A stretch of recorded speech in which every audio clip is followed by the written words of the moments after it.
This is a story called To Go Into Hiding. Josie and Paul are the parents to 6 young children, aged between 10 and a newborn baby girl. Excuse me. One day they decided to go out to do a bit of shopping.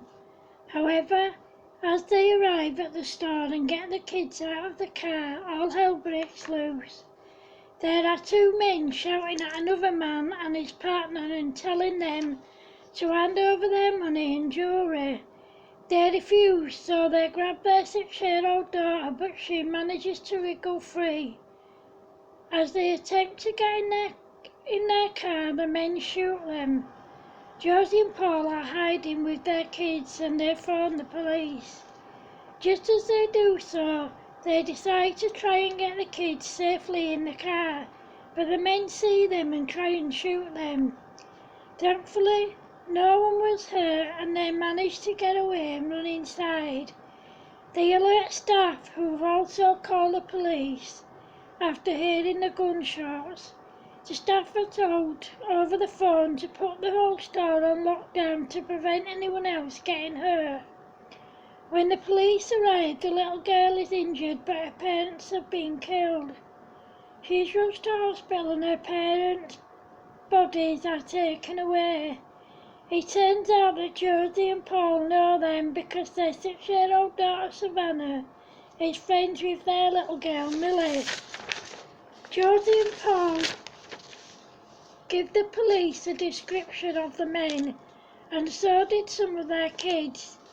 The police told Josie and Paul that they would have to go into hiding because the men who shot the little girl and her parents were still at large. They told them that they could go home to collect some clothes and stuff, but they would have to have a police escort.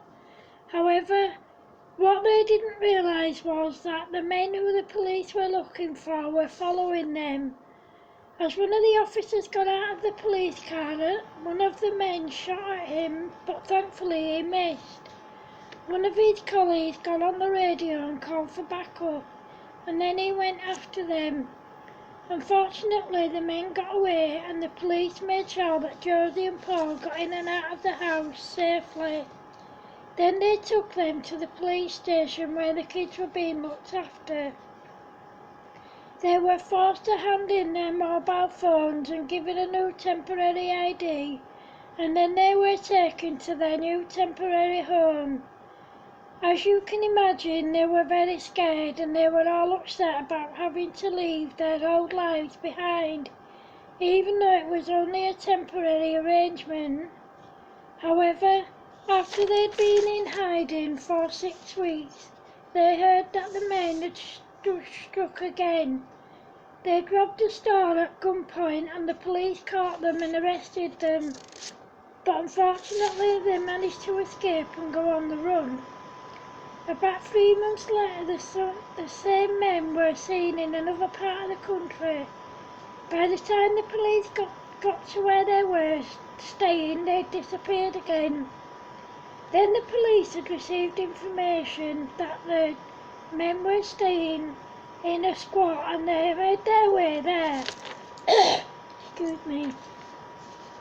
When they got there, they got the place surrounded and the men were both arrested.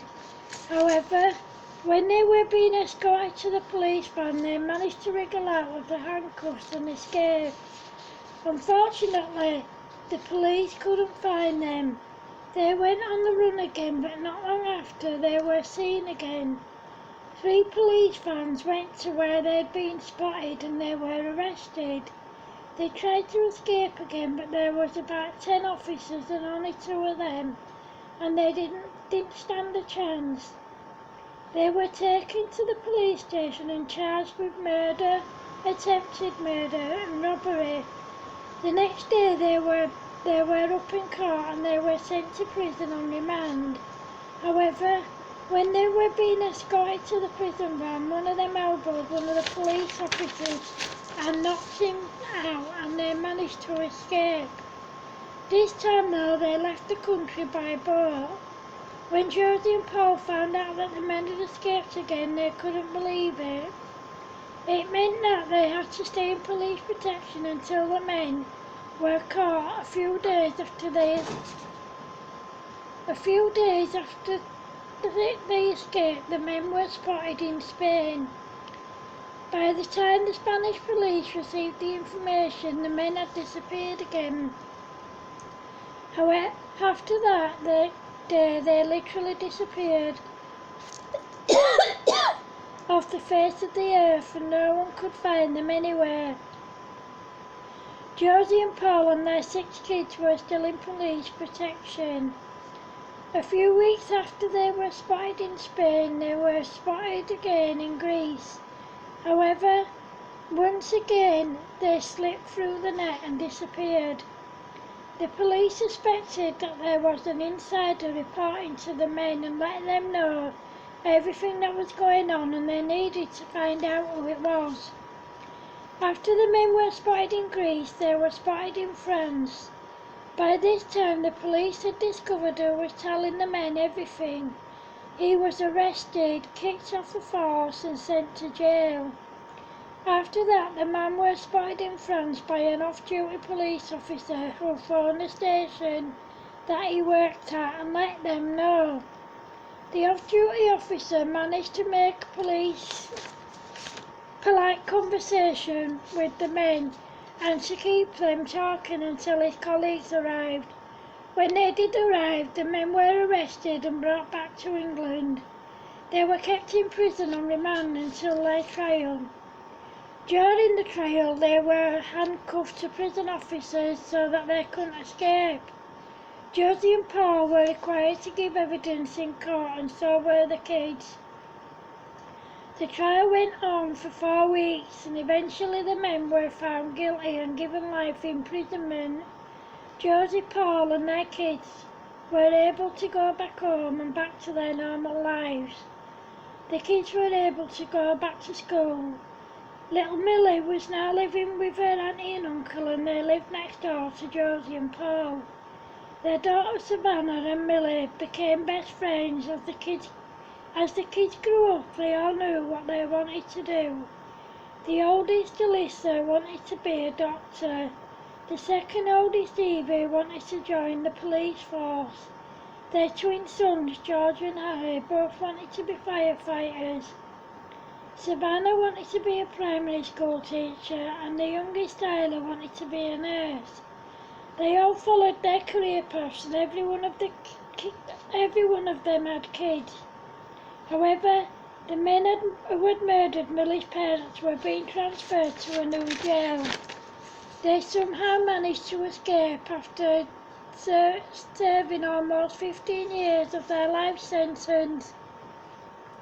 Unfortunately, Evie was one of the officers dealing with the transfer. She was armed with a gun, and one of the men managed to elbow her in the face and knock her down. He then grabbed her gun and shot her and 3 other officers, and they ran. All the officers were taken to hospital where they were treated, and thankfully they weren't badly injured, and they were allowed home the same day.